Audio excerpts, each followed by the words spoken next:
Hi, I'm Andrea, and this is Andrea Fixes Your Professional English, the podcast that helps you become confident, sharp, and clear in English at work.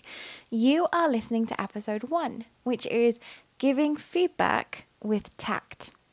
In today's episode, I'm going to talk about how you can give good feedback in English in a way that's polite, professional, and still clear.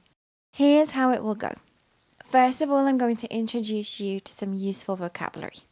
Then I'm going to read a short story that includes these phrases. You'll have a quiz, and at the end, I'll give you some encouragement to keep going with your English journey. Let's get into it.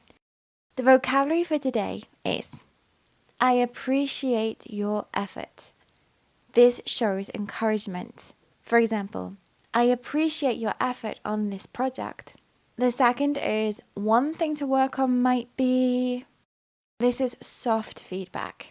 For example, one thing to work on might be your timing during the presentation. The third is, have you considered? This is an invite for reflection. Have you considered another layout for the slides? Number 4 is, from my perspective. This is your own opinion. For example, from my perspective, it came across a little rushed. 5. I'd suggest. This is direct, but it's helpful. For example, I'd suggest using fewer bullet points. So now that you have your 5 words, we're ready to look at the reading exercise. I want you to listen to it, and there will be a quiz afterwards to check your comprehension. Are you ready? Let's go.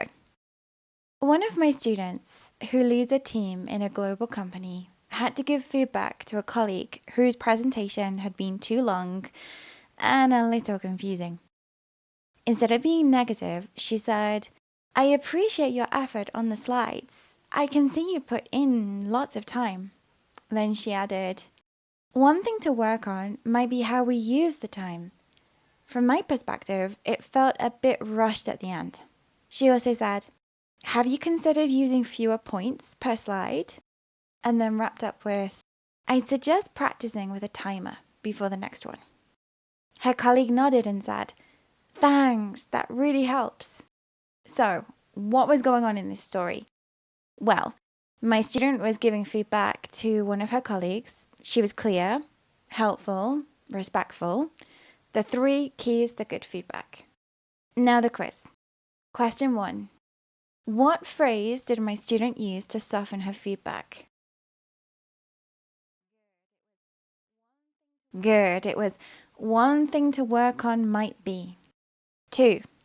How did she make her opinion polite? She said, from my perspective. And 3. What's a good phrase to suggest a change? I'd suggest, or have you considered? Okay, well, giving feedback, it doesn't have to be scary. You're allowed to be kind and clear at the same time. Your words matter, and your tone, the way you say things, makes a big difference.